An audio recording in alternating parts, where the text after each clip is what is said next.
Freunde, herzlich willkommen. Mein Name ist Oleg. Ich möchte euch die Geschichte unseres Kamins erzählen. Er war schon im Voraus geplant, noch als wir die Wohnung gekauft haben. Es war unser Traum, einen Kamin in der Wohnung zu haben. Da man in einer Wohnung keinen Kamin mit Holz machen kann, haben wir beschlossen, einen elektrischen Einsatz zu kaufen. So ist es. In diesem Fall ist es ein Dimplex. Wie Sie sehen, ist das Feuer ziemlich angenehm und die Nachbildung ist ziemlich realistisch. Ich selbst arbeite im Bauwesen, bin von Beruf Architekt. Da wir die Idee mit dem Kamin schon lange hatten, haben wir verschiedene Verkleidungen entworfen, sind herumgelaufen und haben uns umgesehen und wir wollten in dieser Kaminbibliothek eigentlich Holz verwenden. Dann dachten wir an Marmor. Aber auf einer meiner Baustellen wurde mir angeboten, einen Kamin zu bauen. Und Bekannte haben mir die Kontaktdaten von Keramika Decor gegeben. Ich habe Kontakt mit der Firma aufgenommen. So war das. Man hat mir freundlich geantwortet, angeboten, ein Projekt zu erstellen, alles zu zeigen und wir haben mit ihnen den Kamin abgestimmt. Ein riesiger Kamin in einem großen Holzhaus. Dort gab es eine 110er Panoramakassette.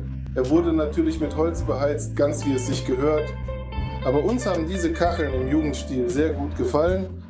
Das Set heißt für sich genommen Tulpe und wir haben sofort auch darum gebeten, dass man uns eine Skizze, ein Projekt anfertigt.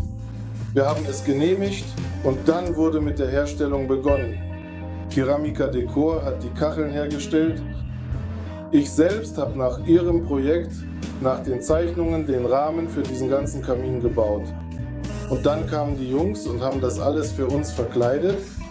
Wie Sie sehen, gibt es wohl Wohnungen, in denen ein Holzkamin möglich ist. Das geht aber meist nur ganz oben im Dachgeschoss und erfordert viele Genehmigungen. Dort müssen Sie Schornsteinrohre und so weiter herstellen. Hier. Und der elektrische Kamin bietet absolute Sicherheit und schafft, wie es mir scheint, denselben Komfort. Außerdem habe ich noch eine clevere Variante. Ich habe mir eine chinesische Zauberbox gekauft, auf die SIM-Karte die Geräusche eines Lagerfeuers oder Kamins geladen. Da gibt es sogar das Geräusch, wie mit dem Schürhaken im Kamin gestochert wird. Und insgesamt ist das alles wirklich großartig.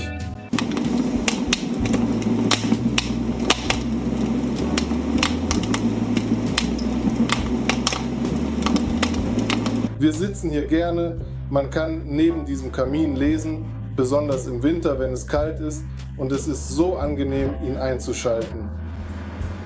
Und alles ist wirklich sehr gut, deshalb kann ich es nur empfehlen. Außerdem ein Plus für Keramika Decor. Die Jungs sind spitze, sie haben alles ganz genau gemacht und wir sind sehr zufrieden. Also, ich empfehle es jedem, melden Sie sich einfach. Das war's, tschüss.